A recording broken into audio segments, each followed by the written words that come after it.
마태복음 19장 23절부터 30절의 말씀을 보십시다.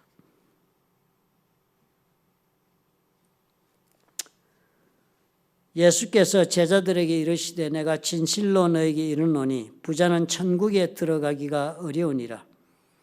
다시 너에게 말하노니 낙타가 바늘기로 들어가는 것이 부자가 하나님의 나라에 들어가는 것보다 쉬우니라 하시니 제자들이 듣고 몹시 놀라 이르되 그렇다면 누가 구원을 얻을 수 있으리까? 예수께서 그들을 보시며 이르시되 사람으로는 할 수 없으나 하나님으로서는 다 하실 수 있느니라. 이에 베드로가 대답하여 이르되 보소서 우리가 모든 것을 버리고 주를 따라 싸운데 그런즉 우리가 무엇을 얻으리이까? 예수께서 이르시되 내가 진실로 너에게 이르노니 세상이 새롭게 되어 인자가 자기 영광의 보좌에 앉을 때에 나를 따르는 너희도 12보좌에 앉아 이스라엘 12지파를 심판하리라. 또 내 이름을 위하여 집이나 형제나 자매나 부모나 자식이나 전토를 벌인 자마다 여러 배를 받고 또 영생을 상속하리라. 그러나 먼저 된 자로서 나중되고 나중된 자로서 먼저 될 자가 많으니라. 아멘.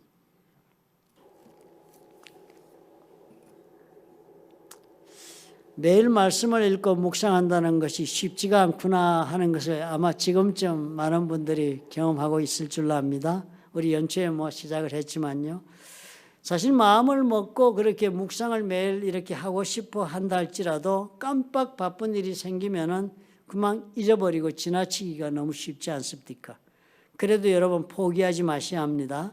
왜냐하면 우리의 마음속에 그 누구를 막론하고 하나님께서 정말 나에게 원하시는 삶이 있다면 내가 한번 살아보고 싶다 하는 그런 소망이 있는 그런 사람이 있다면 이 길밖에는 다른 확실한 길을 얻을 수가 없기 때문입니다. 하나님의 음성을 듣고 싶다 그런 경우 우리 많죠, 그죠? 우리 삶 가운데 그럴 때 얼마나 많습니까? 정말 하나님이 나에게 어느 길로 가라고 말씀하는지 그 길을 내가 그 하나님의 뜻을 따라 결정하고 싶다 그럴 때 많죠, 그죠? 이렇게 사는 것이 인생인가? 내 인생에 과연 어떤 의미 있는 일이 있을 수는 없는가? 라는 그런 생각 때문에 외롭고 쓸쓸하고 어려울 때, 그럴 때 정말 하나님께서 나에게 의미를 있는 삶을 살도록 그렇게 말씀해 주시면 참으로 내가 그렇게 살아보고 싶은데 하는 그런 마음의 소원이 있다면요. 그 답을 얻는 길이 이 길밖에 없습니다. 그래서 포기하시면 절대 안 됩니다. 묵상을 포기하시면요. 하나님의 그런 모든 뜻을 아는 것과 응답을 듣는 것과 하나님 인도하심 받는 것을 포기하신 것과도 똑같은 그런 결과를 보게 됩니다. 마태복음은 우리가 계속 읽고 이렇게 묵상이 오는 중에 오늘 우리가 묵상의 순서에 따라 오늘 우리가 19장 23절부터 30절의 이 말씀을 읽었습니다. 사실 이 말씀을 우리가 읽으면서 우리가 보니까요. 도대체 이게 무슨 말씀인가 의아하지 않을 수가 없는 그런 이야기를 지금 읽지 않았습니까? 이 말씀 읽고 나니까 막 박수를 치면서 맞다. 내가 그렇게 살고 있는데 말씀하시네. 이렇게 받아들여집니까? 절대 그렇지 않지 않습니까? 왜 이렇게 말씀을 하시냐? 이러면 어떡하란 말이냐? 하는 그런 의아한 생각이 들지 않습니까? 부자에 관한 얘기니까요. 부자가 되면 못 간다니까. 내 평생의 소원이 부자인데 이런 분들이 얼마나 많습니까? 복음서를 보면 그런데 가만히 보면요. 부자가 꼭 이렇게 문제가 된다고 얘기하고 있는 것도 결코 복음서는 아니었으니까 우리가 교회를 지금 다니는 겁니다. 삭개오라는 사람도 부자였지만은 예수님한테 한마디 야단받은 적 없이 구원이 오늘 내 집에 이르렀다 하는 축복의 그런 말씀을 듣는 일도 벌어졌습니다. 아리마대 요셉이 얼마나 큰 부자였습니까? 그 사람은 그 대대로 써오는 가족묘 아브라함이 자신들의 조상들이 그 아내를 위해 산 그것에는 야곱도 그리고 또 요셉도 그렇게 그 무덤에 자기가 묻히기를 원했고 그렇게 다들 그렇게 쓰던 무덤에 다 들어가는데 아리마대 요셉은 어마어마한 부자가 돼가지고 나는 그렇게 조상묘에 묻히고 싶지 않다. 내가 들어갈 묘를 준비하겠다. 그래 돌을 파서 바위산을 파가지고 자신의 무덤을 준비한 그런 아리마대 요셉도요. 그런 부자도 어떻게 해요? 그런 부자 덕분에 예수께서 어떻게 돌아가시고 나서 깨끗한 무덤에 안장되실 수 있었잖아요. 그 자리에 함께했던 니고데모는 또 어떤 사람이었어요? 그 사람도 대단한 부자였습니다. 장사 지내는데 향품을, 그 몸에 넣을 향품과 세마포 옷을 가지고 왔는데 그 향품이 몇백 건이나 됐다 했으니 그거 적은 돈 아닌 엄청난 돈을 자신의 가족도 아닌 예수님을 위해 쓸만한 그런 경제적 여유가 있는 부자였습니다. 그런 부자 덕분에 예수님은 헌 옷 입고 피 흘린 채로 더러운 몸으로 무덤에 들어가지 않으실 수 있었습니다. 깨끗하게 닦으시고 향품으로 아름답게 그렇게 그 시체를 준비하고 세마포 깨끗한 옷을 입혀서 그렇게 장사 지내게 된 일도 부자 때문에 일어났는데요. 오늘 이 얘기를 이렇게 하신 것도 그 배경을 보면 우리 어제 토요일 말씀 보니까요. 예수님을 찾아온 청년이 있어서 지금 얘기가 이렇게 전개된 것이거든요. 부자 청년이 찾아온 겁니다. 찾아와가지고 예수님에게 내가 영원한 생명을 얻으려면 또 어떤 일을 더 해야 합니까? 나 참 말씀대로 잘 신앙생활 해온 사람인데 한 말씀 해 주십시오. 이런 사건이 벌어지지 않았습니까? 그 부자 청년을 가리켜서 예수님은 그냥 부자 청년이라고만 한 말씀, 마태는 적었지만 마가복음에 보니까 예수께서 그 청년이 말하는 것을 듣고 사랑하셨다. 그래 적은 걸 보니까 아마 이 부자 청년은 정말 착하고 그리고 예수님이 보기에도 사랑스러운 그런 아름다운 그런 청년이고 그런 삶을 사는 올바른 청년이었던 것으로 보여집니다. 그런데 그 부자 청년 보고서 그 착한 청년 보고서 다 팔아서 가난한 사람들에게 나누어 주고 나서 나를 따르라고 주님 말씀하셨잖아요. 다 팔아서 나누어. 그리고서 그렇게 한 그 청년 때문에 제자들에게 주님이 설명하면서 그 청년에게 말씀했더니 청년이 고개를 절레절레 흔들면서 그렇게 나를 따르는 주님 말씀을 듣고서는 오히려 고개를 흔들면서 대답이 없이 돌아가니까 주님이 그 모습 보고서 얘기를 하기를 부자가 천국에 들어가는 게 정말 어렵다. 낙타가 바늘구멍에 들어가는 것이 부자가 천국에 들어가는 것보다 어쩌면 더 쉬운 일이 되겠다라고 주님 말씀하신 것을 제자가 들었습니다. 우리가 이 말씀 이렇게 읽으니까 여러분 어떻습니까? 마음에 낙심되지 않으세요? 저는 낙심이 많이 됩니다. 저는 목사지만 돈은 좀 있어야 되는 거 아니야? 이런 생각 늘 하고 살 때가 많습니다. 그 돈을 누가 주든지 간에 그건 둘째 치고요. 부자가 되면 안 되는구나 하는 그런 말씀을 지금 우리가 듣고 있으니까요. 그러니까 그 부자 청년도 예수님 이 말씀을 듣고는 19장 22절에 보니까 그 청년이 재물이 많음으로 이 말씀을 듣고 근심하며 갔다. 근심하며 갔다. 말씀을 듣고 나 그래 못해 이렇게 간 게 아니고 가면서 막 근심하며 갔다. 그래 근심하며 우리말로 번역한 것이 뭐 어떻게 정말 근심을 했나 궁금해서 제가 원어 성경을 펴봤더니 루페오라는 동사가 지어져 있습니다. 영어로 그 뜻을 적은 것을 보니까요. grieve라는 단어가 있어요. grieve라는 단어는 우리말로 번역할 때는 몹시 슬퍼하는 거예요. 비탄에 잠긴 것 이것이 grieve라는 애통해하는 거예요. 사람이 죽었을 때 느끼는 그 마음 그런 거예요. 그 청년이요. 네 가지고 있는 재물을 다 팔고 그리고 죽어 나서 그리고 나를 따르라 그렇게 말하니까 그 청년이 비통한 마음으로 정말 나는 하나님 믿고 하나님이 말씀하시는 무슨 계명이 또 있으면 지키고 그래 잘해가지고 영원한 생명도 없고 그렇게 살고 싶은데 그걸 못하겠구나 하고 비통하게 정말 사람 죽었을 때 슬픈 마음처럼 그런 마음을 품고 집으로 가슴 아파 돌아갔다는 겁니다. 그래서 예수님이 그런 청년을 두고서 낙타 비유를 했으니까요. 제자들이 그 얘기를 듣고는 제자들이 듣고 몹시 놀라 이르되 예수님이 그 말씀을 듣고 몹시 놀라서 제자들이 말을 하는데 그렇다면 누가 구원을 얻을 수 있습니까? 몹시 놀라. 여러분 영어 성경 보시죠. 놀란다 하는 말은 surprise. 그럼 놀랐다는 아이고 깜짝이야. surprise입니다. 그죠? 그거보다 더 놀란 거 경악했다. 이렇게 번역할 때는 astonish 이런 단어를 씁니다. 엄청 놀라는 거예요. 막. 깜짝 놀라 정신을 잃을 정도가 astonish입니다. 그런데 거기에다가 greatly가 붙었습니다. greatly astonished. 제자들이요. 낙타가 바늘구멍 들어가는 것보다 부자가 천국에 들어가는 것이 더 어렵다라고 얘기하니까 제자들이 소스라치게 놀라버린 거예요. 세상에 이게 무슨 말씀이냐. 누가 구원을 얻을 수 있겠는? 그러니까 아무도 구원을 못 얻잖아. 누가 이런 구원을 얻을 수 있어? 그랬습니다. 이런 상황 여러분 묵상해 보시면 어때요? 이 문제는 저와 여러분에게도 놀랄 일이 아닐 수 없습니다. 안 그렇습니까? 우리 요즘 유튜브 틀으면 말이죠. 참 유튜브 우리가 잘못해서 그런 유튜브 때문에 또 막 조회수가 올라가지요. 막 목사님 그런 설교가 막 빛을 발하는데요. 어떤 목사님이 설교를 하는데 그렇게 말씀하는데 옳은 말씀이더라고. 교회 다니면서 복 받으려고 기도하려고 하면서 교회 다니려면 교회 다니지 마라. 그게 뭐 교회 다니는 거야. 그게 예수 믿는 거는 막 야단을 치더라고요. 교회 다니면서 돈 벌게 해달라고 기도하지 마라. 예수 믿는 게 돈 벌려고 예수 믿는 거 그런 목적을 가지고 교회 다니는 건 안 된다. 그건 다니나 마나 소용이 없다.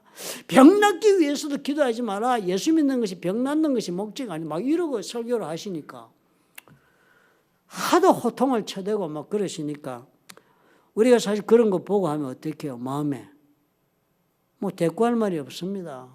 몸 건강한 사람 그런 말 들으면 맞다. 예수쟁이도 이러고 욕하고요. 경제적으로 문제가 없는 분은 그런 얘기하면 맞다. 예수님한테 가서 돈 달라면 안 되지. 뭐 이러고 욕하고 그러지만 사실 성경 보면 안 그렇잖아요.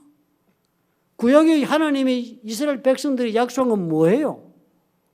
잘 먹고 잘 살고 해주겠다고 약속한 거 아닙니까?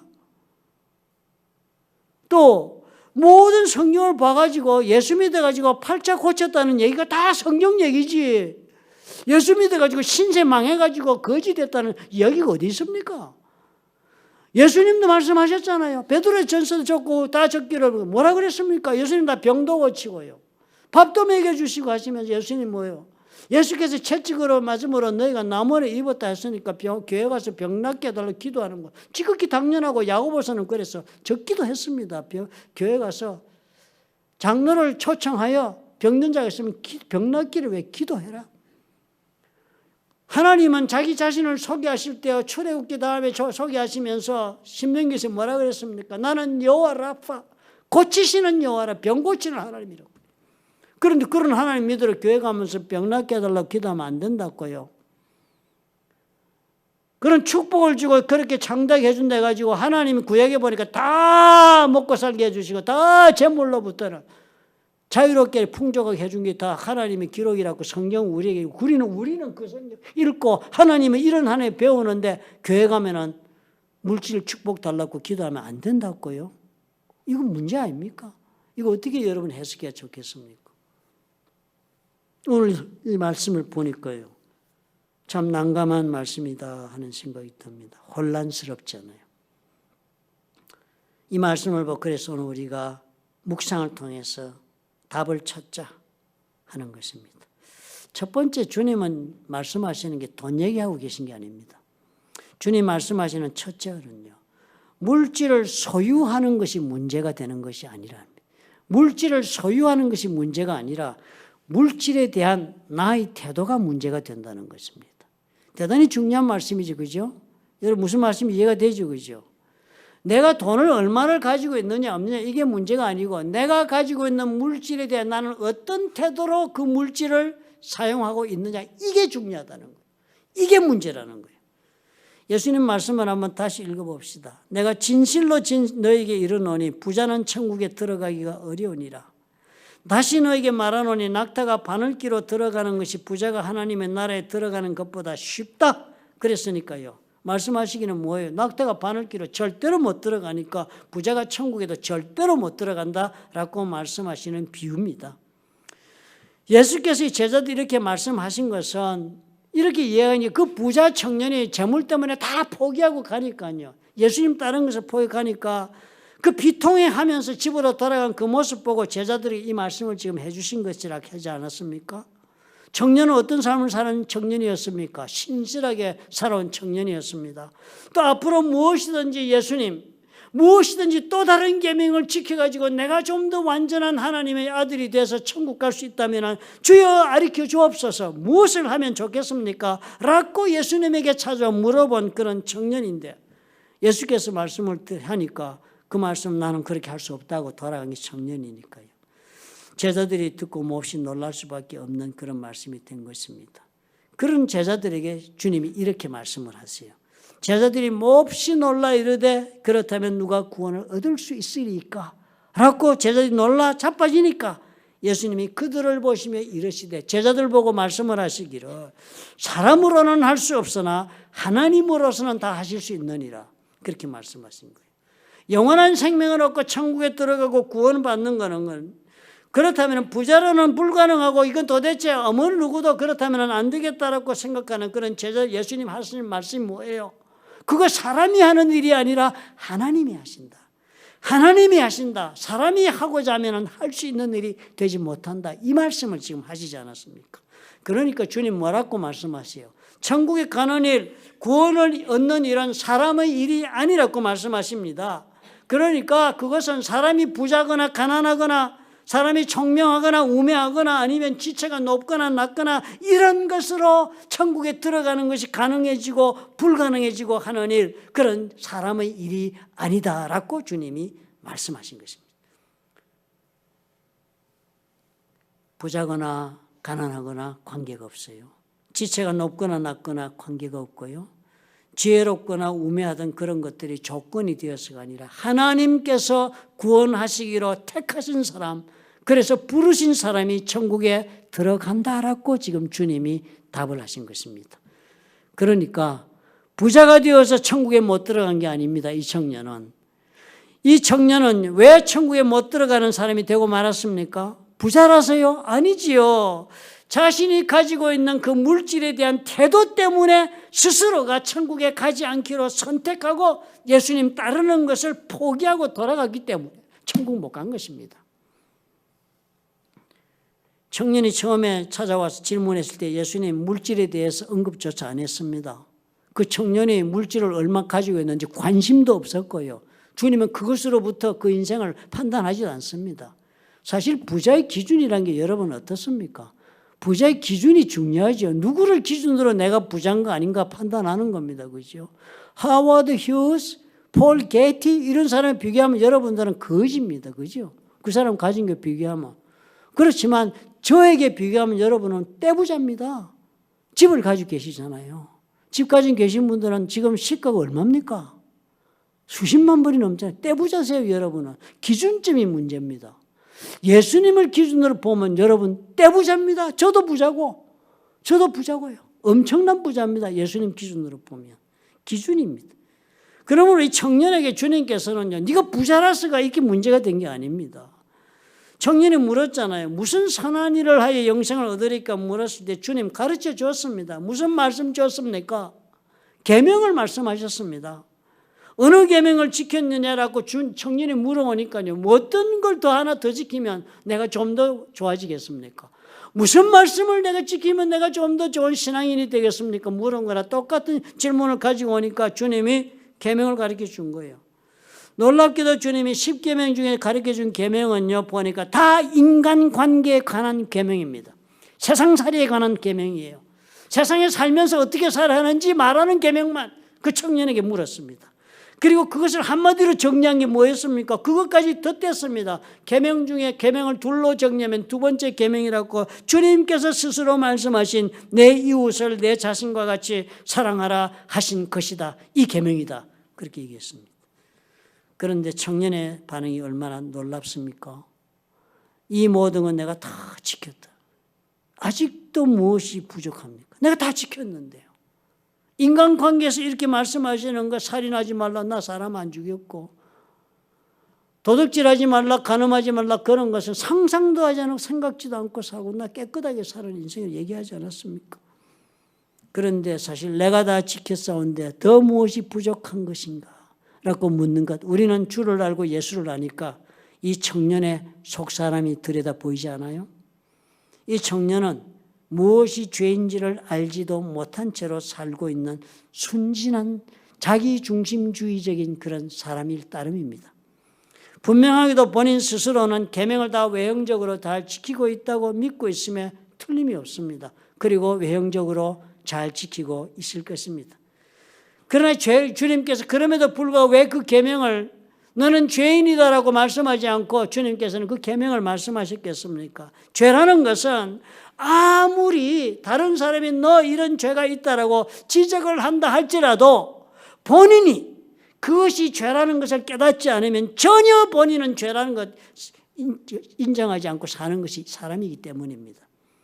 청년에게 그러니까 죄를 가르치기 위해서가 아니라 본인이 스스로 깨닫게 하시려고, 스스로 어렵다 여기는 사람이니까, 그런 청년이니까 주님 말씀하셨는데 그 말씀을 들으니까 아니나 다를까 이 청년은 내가 무엇이 부족해서 또 다른 계명이 있었는지 말씀해 보시라고 하지 않았습니다. 주님이 그래서 물질 이야기를 해준 것입니다. 그 청년의 속에 있는 문제가 그것이니까요. 청년은 스스로 어렵잖아요.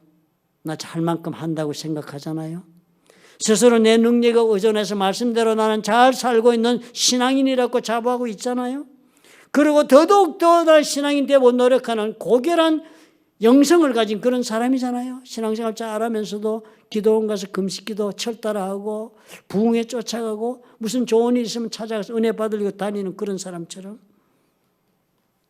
그런데요, 이 청년은 스스로 그래서 어렵고 스스로 자신의 능력에 그렇게 의존해 살고 있고 스스로 가진 것이 있어서 남의 도움에 의존할 필요가 없이 사는 사람이 얼마나 자기 중심적입니까? 얼마나 자기 스스로 만족하며 자기 인생을 경영하고 있는 사람이었습니까? 이 청년은 그렇기 때문에 예수님 말씀 듣고 가슴을 찢으면서 돌아갈 수밖에 없었던 것입니다.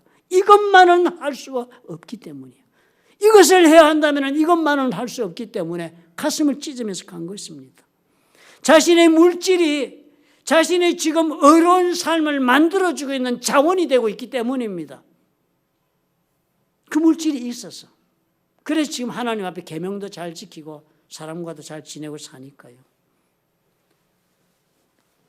예수님 말씀하신 것을 가만히 주의 있게 보십시오. 주님은 청년에게 네 물질을 가난한 사람들을 위해 다 내다 버리라 그렇게 말씀하지 않으셨습니다. 주님은 가난한 자들에게 주라 그랬습니다.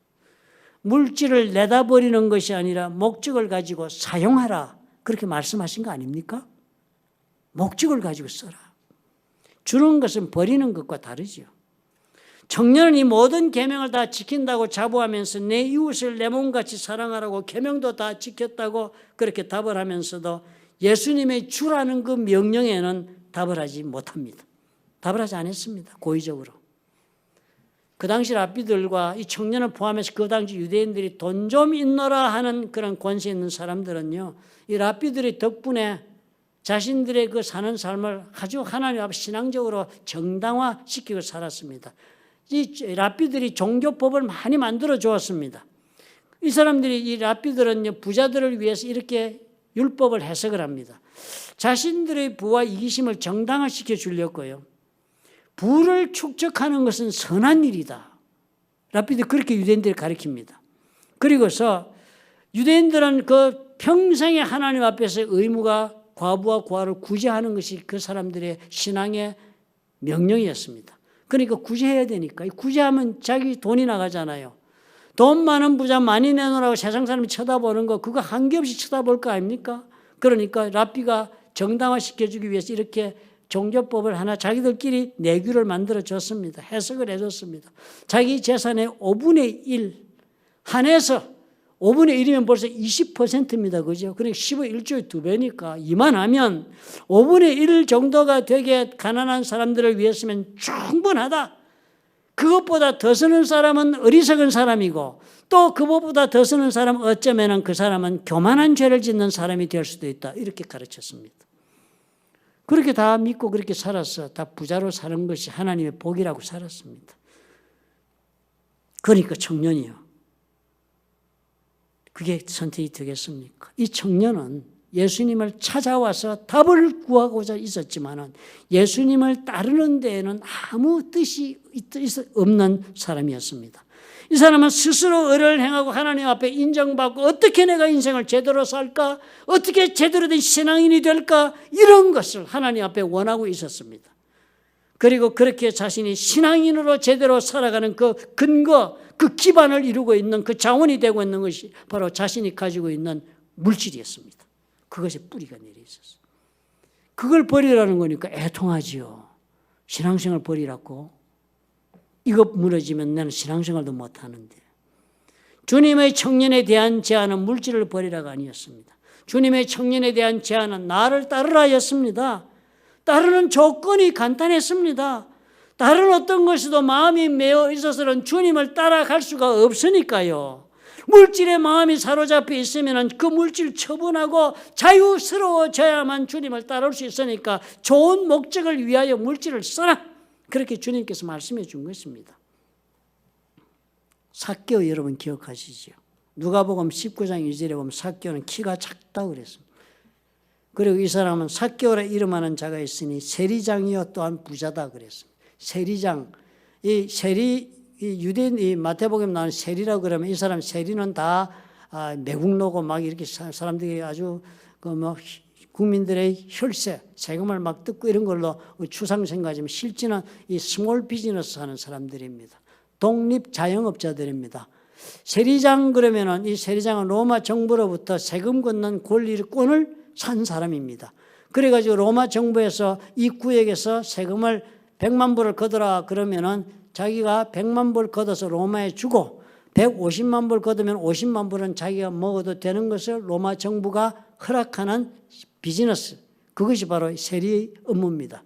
그리고 세리장은 한 구역을 그렇게 돈을 주고 사가지고는 자기가 정말 로마 정부에서 100만 불 내라 하니까 100만 불 내고 자기는 한 50만 불 벌어야 되겠으니까 자기 지역을 다른 또 서브 컨트랙터들에게 다 팝니다. 팔면서 그 세리들에게 너희들은 니는 30만 불, 니는 20만 불, 니는 5만 불 이렇게 쭉 모아서 150만 불을 걷습니다. 그래서 100만 불 주고 그렇게 삭개오는 그런 세리장이다 그랬습니다. 그러니까 이 사람들이요.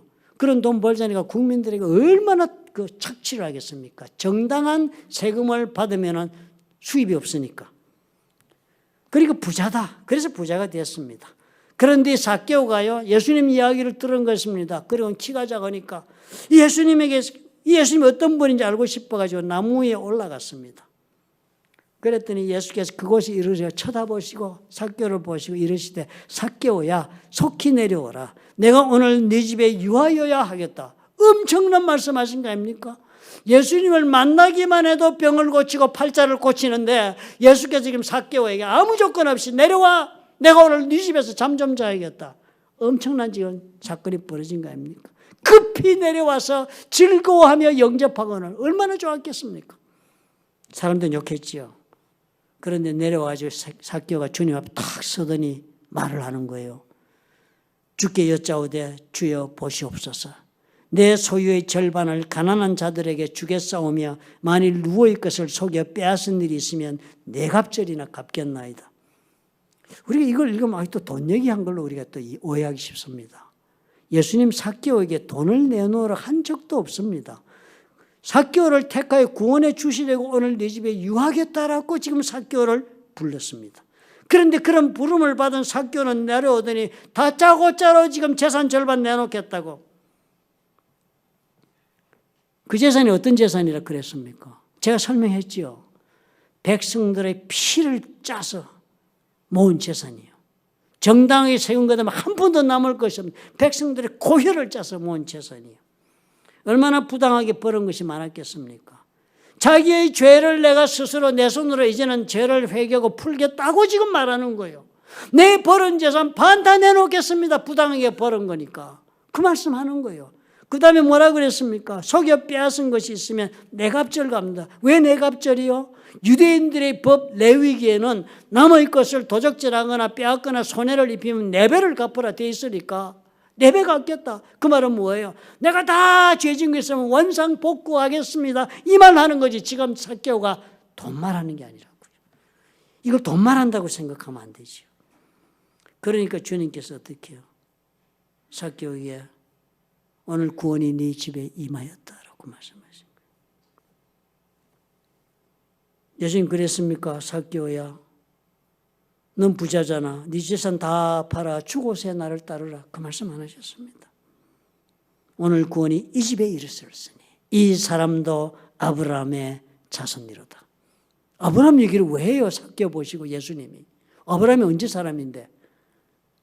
아브라함 하나님과 언약 관계 속에 있는 사람. 하나님이 아브라함과 맺은 언약 때문에 사람들이 구원받을 수 있는 길이 유대인에게 열렸으니까. 예수께서 아브라함의 자손이다 그 말은 이 자에게도 구원받을 구원받을 하나님의 선택을 받을 권리가 있다. 이 말씀하신 거예요. 하나님께서 오늘 삭개오 너를 구원하신다라고 주님 말씀하신 표현이 오늘 구원이 이 집에 이르렀으니 이 사람도 아브라함의 자손이다. 이렇게 표현하신 거예요. 재물이 문제가 아닌 것을 분명하게 보여주지 않습니까? 누구든지 재물이 삶의 자원이 되고 있다면 그 재물이 나로 하여금 내가 왕된 모습으로 내가 힘을 쓰고 주인 노릇하며 권세를 바라고 살 수 있는 그런 삶, 내가 내답게 살고 있는 것이 재물이 근거가 되고 있다면 주님 말씀하시는 거예요. 그 사람 부자다. 재물이 근거되어 인생을 경영하고 있는 그 사람 부자다. 그 사람 천국에 갈 수 없다 하시는 거예요. 어떤 태도로 물질을 사용하고 있는가, 어떤 태도로 그 물질을 소유하고 집행하고 있는가가 그 물질을 어떻게 사용하는가 다 결정하지 않겠습니까? 그 사람 살아가는 모습을 다 결정하지 않겠어요? 그래서 마태복음에 주님이 그 유명한 말씀 주신 겁니다. 6장 23절에 한 사람이 두 주인을 섬기지 못할 것이다. 호기를 미워하고 저를 사랑하거나 호기를 중히 여기고 저를 경히 여김이라. 너희가 하나님과 재물을 겸하여 섬기지 못한다. 겸하여 섬기지 못한다고 그랬지요. 둘 중에 하나만 가지라 안 그랬습니다. 섬기지 말라는 거죠. 물질에 대한 너희 태도를 말씀한 거예요. 물질에 대한 나의 태도가 문제가 되는 거예요. 물질이 많아서 부자가 되어 천국에 못 들어가는 것이 아니라 물질에 대한 내 태도가 나를 천국에 들어가지 못하게 막고 있는 것입니다. 물질이 많아 부자가 되어서 스스로 부유한 자가 된 영혼을 가진 자를 하나님은 구원하실 수가 없기 때문입니다. 팔복에서 주님 뭐라고 그랬어요? 심령이 가난한 자, 심령이 가난한 자, 그 자가 천국을 소유한다고 그랬습니다. 스스로 영적으로 파탄한 자, 심령이 가난한 자, 아무리 물질을 많이 가지고 있더라도 아무리 좋은 것을 가지고 있더라도 내 영혼이 가난하여서 하나님을 아니고서는 살 수 없다고 생각하는 자, 하나님이 도우심이 없이는 도저히 일어설 수 있는 영적인 뱅크럽시에 처해 있는 그런 영혼을, 자신의 아픔을 고백하는 그런 가난한 영혼을 주님은 오늘 어떻게 해요? 구해주신다는 거예요. 회개하고 믿음으로 하나님 앞에 나오는 것이 사람이 하는 것으로 보이지만 이 모든 구원에 이르는 일은 하나님의 능력으로 우리 가운데 일어나는 일뿐이다 라고 주님이 확인하시는 것입니다. 물질을 말씀하고 계신 게 아니에요. 너희 태도가 문제다. 두 번째 주님, 물질에 관하여서 주의 이름을 위하여가 모든 것의 목적이 되어야 한다. 부자 청년이 재물 때문에 예수님 따를 수 없다는 걸 보고 부자는 천국에 들어가는 거 불가능하다, 사람으로 못 간다 말씀을 듣고 나서 제자 다 소스라치게 놀랐는데 그 베드로가 참 어마어마한 고백을 하지 않습니까? 보소서. 주님께 자신만만하게 얘기를 하는데 보소서가 그런 말입니다. 주님 앞에 떳떳이 그냥 주님 보십시오. 우리가 모든 것을 버리고 주를 따라 싸운 즉 그런즉 우리가 무엇을 얻으리까? 우린 다 버리지 않았습니까? 사실 베드로 말이 틀리지 않았죠. 베드로와 안드레로 물고기 잡다가 따르라 하니까 배도 다 버리고 따랐잖아요. 배 한 쪽 값이 그게 작은 돈이 아닙니다. 다들 그렇게 따라왔잖아요. 사실 맞잖아요. 자기 형제고 집이고 뭐고 다 버리고 그래. 주님 다 따라다녔잖아요. 주님한테 왔잖아요. 그러니까 주님이 그런 베드로의 말을 듣고 베드로에게 이런 놀라운 응답을 주시는 거예요. 내 이름을 위하여, 내 이름을 위하여. 예수님이 지금 하시는 말씀이에요. 예수님께서 말씀하시기를 내 이름을 위하여 집이나 형제나 자매나 부모나 자식이나 전토를 벌인 자마다 여러 배를 받고 또 영생을 상속하리라 그랬습니다. 주님께서 베드로에게 답하면서요, 버리는데 어떻게 버렸다고요? 내 이름을 위하여 버린 자라는 거예요. 버리는 목적이 있었습니다. 왜 버려? 주의 이름을 위해서 버리는 그 목적이 있었다는 거예요. 그런데 사실 이 버린다고 그래서 우리는 이 버린 것이 무엇인가에 우리가 초점이 가지만은요, 이런 모든 것들은 버릴 수 없는 것들입니다. 여러분 가만히 한번 생각해 보십시오. 집이나 전토는 둘째 치고라도 형제를 어떻게 버립니까? 아니 주님이 형제를 버리라고요. 그럼 가르침이 이거 이율배반적이네요. 형제 보고 라가라. 돼지라고 그렇게 말하기만 해도 지옥불에 떨어진다고 말한 분이 예수님이신데 형제를 버리면 상을 준다고요? 세상에. 예수 안 믿는 형제를 미워해도 된다고 예수님 가르친 적 있습니까? 없습니다. 자매를 버려, 부모를 버려, 십계명의 부모를 공경하는데 부모를 버리면 여러 배 상을 준다고요. 자식을 버려. 말도 안 되는 거 아닙니까? 그러니까 이거 버리라고 지금 말씀하는 거 아닙니다, 주님이. 이거 버리고 막 왔다고 칭찬하는 거 그렇게 해석을 하라고 말씀하신 게 아닙니다. 우리가 우리 자신을 주님께 드린 사람인 것을 표현하는 표현이 이런 표현입니다. 내 자신을 전부 드린 사람이 되면은 하는 것을 이렇게 표현한 겁니다. 여러분 그러잖아요. 내가 아무것도 가진 것이 없는데 나를 남편으로 택하여 내 아내가 결혼할 때 뭐라고 그랬었어요? 나에게 모든 자신의 모든 것을 나에게 다 주는 것이 나와의 결혼이 되는 선택이니까 그지요. 모든 것을 나에게 주는 것, 자기의 몸 하나 주는 것이 결혼인 것으로서 우리는 이해하고 결혼하지 않습니까? 몸을 주니까. 그렇게 결혼하니까 그 결혼하기 위해서 따라 자기가 누릴 수 있는 모든 좋은 것들 다 포기하고 시집 오지 않았습니까? 저한테 시집 와서 고생 실컷 했죠, 뭐. 딴 데 갈 때도 많았다 하던데 와가지고. 요새는 후회가 안 되는지 모르겠습니다만은. 우리가 다 그런 겁니다. 나를 드렸기 때문에 그 다음에 모든 것이 포기가 되는 것을 주님이 지금 이렇게 표현하는 것입니다. 베드로가 예수님을 위해 자신의 삶을 다 드렸기 때문에 내 이름을 위하여 버린 자라고 주님이 말씀하시는 거예요. 너는 내 이름을 위하여 이런 것을 다 포기한 사람이라고 말을 하는 것입니다. 도저히 버릴 수 없잖아요.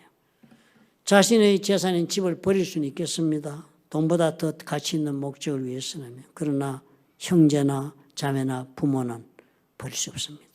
그런데 이 모든 것을 버릴 수 있었던 것은 바로 예수님께 내 자신을 드린 사람이기에 가능했던 것입니다.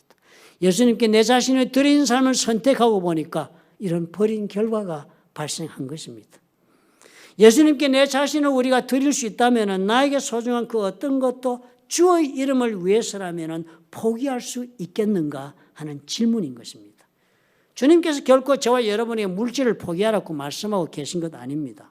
주님께서 저와 여러분에게 주님과 함께 동행하기 위해 형제 버리라, 자매 버리고 아내도 남편도 포기하고 버리고 부모 자식도 다 던져버리라고 주님이 말씀하시는 것이 아닙니다. 주님이 여러분 가지고 있는 집을 교회에다 갖다 바치라고 말씀하시는 것 아닙니다. 서울에 남아있는 그 전토 팔아가지고 선교 사업으로 헌금 내놓으라고 주님 말씀하시는 거 아닙니다. 그럼 포기하라고 말씀하시는 거 아닙니다. 주님께서는요, 내가 내 자신을 주님께 드릴 수만 있다면 그 다음은 어떤 것이라도 주의 이름을 위해서가 아니라면 나에게 의미가 없다는 거예요. 그 다음 어떤 것이라도 주의 이름을 위해서가 아니라면 나를 구속할 수 없다는 거예요. 내 마음을 잡을 수가 없다는 거예요. 내가 참으로 이제는 내 자신을 주께 드렸기 때문에 그 어떤 것도 내 부모도 나를 구속할 수 없고 내가 내 부모나 내 형제나 내 재물이나 집이나 그 어떤 것으로부터도 얽매이지 않고 내 길을 갈 수 있다는 거예요. 누구의 이름을 위해서 여러분 오늘 재물을 축적하고 있나? 여러분 질문해 보라 하십니다. 예수님. 예수님 이름을 위해서가 아니면 여러분 쓸모없다는 거 그거 아셔야 된대요. 누구의 이름을 위해서 여러분 오늘 아들을 그렇게 붙잡고 씨름하고 계십니까? 누구의 이름을 위해서? 예수님께서 이렇게 돌려드리겠다, 여러 배로 갚아주시겠다 그러는데 어떤 분들은 해석하기를 영적인 것으로 갚아주신다 그러는데요. 글쎄요. 영적인 것으로 갚아주실 때 뭐하러 집을 또 주시고 전토를 받습니까? 영적인 삶, 천국 삶을 살 때 집이 무슨 필요가 있고 전토가 뭐가 필요합니까? 천국에서. 그래서 마가복음에서는 이 세상에서는 단어를 딱 붙여놨습니다. 그리고 오는 세상에서는 영생이다 이렇게 분명히 적었습니다. 그러니까 이 말씀은 여러 배로 준다는 말은 네가 포기한 그 모든 것 그것을 다시 돌려 너에게 안겨준다 여러 배로 라고 주님이 회복시켜 주신다는 약속을 말씀하시는 것입니다. 왜요? 우리는 그것이 행복인 줄 알고 추구하고 사는 것 때문에 예수 믿지 못하니까요. 우리는 돈을 벌어야 행복한 줄 알고 행복을 추구하고 행복이 내 인생의 목적이 되었으니까요. 우리는 부부간에 서로가 사랑하면 그것이 행복인 줄 알고 그것이 가장 인생에 좋은 것인 줄 알고 그것이 내 인생의 목적이 되었으니까 행복이 내 인생의 목적이 된 것이었으니까요. 자식도 그래서, 모든 것이 그래서 우리는 그것을 위해 살았으니까, 그것 때문에 우리가 주님을 따르지 못하니까 목적이 바뀌어야 된다는 거예요. 행복을 내 인생의 목적으로 삼지 마라. 행복하기 위해서 돈을 벌고, 행복하기 위해서 부부 생활이 좋아야 되고, 행복하기 위해 자식을 잘게 행복하게 해서, 그 행복이 내 인생의 목적이 되어서는 안 된다. 목적은 주의 이름을 위하여다. 그것이 내 인생의 목적이 되고 나면 그 나머지 모든 것은 다 뭐로 온다고요? 주님이 주셔서 부산물로 너한테 오는 거다. 네 인생에 그것은 그냥 주어지는 것이다. 네 인생에 그것은 하나님의 손에서 바이 프로덕트로 주어지는 것이다. 그게 뭐라고요? 전토다, 집이다. 네가 예수 믿으려고 포기했던 그것이 다 너에게 예수님이 누리고 살 수 있도록 이제는 네가 예수를 따르며 정말 그 목적에 부합한 인생길을 걸어가면서 행복하게 살도록, 행복하게 걸어가도록 해주시겠다 약속하시는 것입니다. 우리가 이것을 기억합시다. 행복은 부산물로 오는 것이지요. 그것을 목적한다고 얻어지는 것 아닙니다. 제가 화학을 공부했는데요. 실험실에서 우리는 합성하는 연구를 많이 했습니다. 무슨 물질을 만드는데요. 무슨 A라는 물질을 만들기 위해서 B와 C라는 재료를 섞어서 열을 가하고 막 화학 반응을 일으켜서 A를 만들어냅니다. 그런데 A를 만들어내고 보면요. 거기에 다른 것들도 많이 생겨버린 거예요. 없던 물질들이. 뭐 A-, A2-, 뭐 D, F, G 이상한 것들이 많이 생겨 있어가지고 이것을 정제하지 않으면 A를 찾아내지 못합니다. 이 막 생긴 거 이것을 가리켜서 바이 프로덕트, 부산물이라고 그럽니다. 실험실에서 미국의 MIT 공대에서 그랬잖아요. 막 연구하다가 자기 원하는 무슨 물질을 만들어 막 하다가 부산물 중에 부산물이 막 생긴 중에 하나가 가만히 보니까 나일론이 생겨가지고 그 엄청난 섬유 역사가 변화가 일어난 것처럼 부산물이 그런 것입니다. 하나님은 예수께서 우리 그 말씀 주시는 거예요. 물질이고 이런 것을 문제 삼고자 해서 얘기하는 것 아니다. 나 자신을 예수께 드릴 수 있는가? 주님의 이름을 위하여가 너의 인생의 목적이 될 수가 있겠는가? 그렇다면 그 모든 것은 다 부산물로 내게 줄 수 있다. 내가 반드시 준다. 네가 10개를 원하면 20개를 주고 여러 배를 준다. 주님이 그 약속을 하십니다. 오늘 이 말씀 믿으시면 아멘 하시기 바랍니다. 이렇게 우리 한번 살아보십시다. 이번 주일에는 주의 이름을 위하여 내 인생의 목적을 다 조율해 보십니다. 주님께서 이 말씀이 진리라면 응답해 주실 것입니다. 기도하겠습니다. 좋으신 아버지 하나님 감사합니다. 우리에게도 주님의 용기를 주셔서 우리 주를 따를 수 있게 해 주옵소서. 주님께 내 삶을 드리고 내 삶의 목적이 주를 위하여 주의 이름을 위하여 재정립될 수 있도록 도와주옵소서.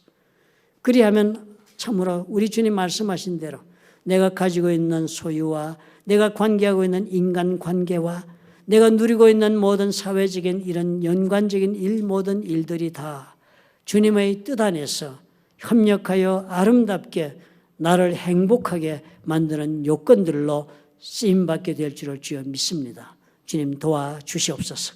예수님 이름으로 기도합나이다. 아멘.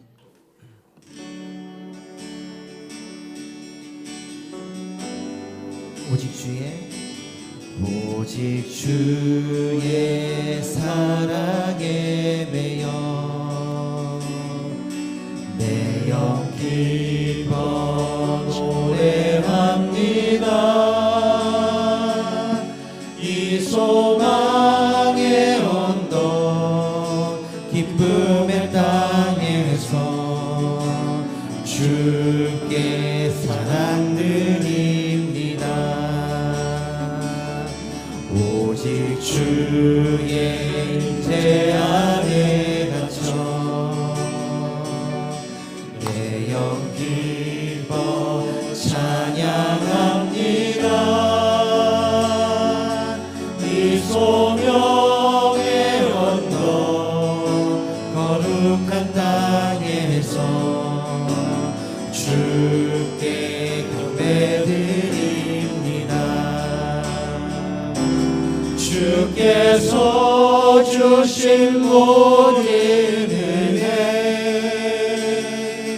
나는 말할 수 없네.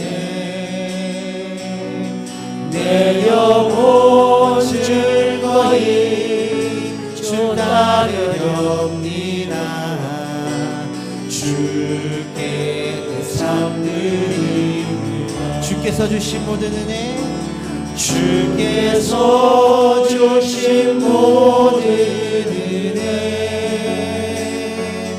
나는 말할 수 없네.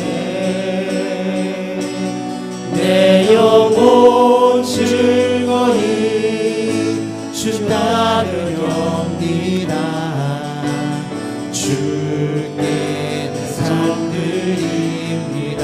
내 영혼 즐거이 내 영혼 즐거이 주 따르렵니다. 주께 내 삶 드립니다. 사랑의 하나님, 오늘 예수 그리스도의 그 말씀을 따라 우리가 마음을 새롭게 하고 우리 주님께 우리의 삶을 드리고 주의 이름을 위하여 내 인생의 목적을 주님의 조율하며 살아가기로 마음에 결단하고 아버지 앞에 새로워지기를 원합니다. 이러한 믿음으로 주님 이 자리에서 일어서기를 원하는 하나님의 사랑하는 자녀들과 그들의 생업과 가정 위에 보혈로 값지고 세우신 풀러튼 좋은 교회와 파송하신 선교사들 위에 우리 주 예수 그리스도의 무한하신 은혜와 아버지 하나님의 극진하신 사랑과 보혜사 성령님의 교통하심이 지금부터 영원토록 함께 하실지어다. 아멘.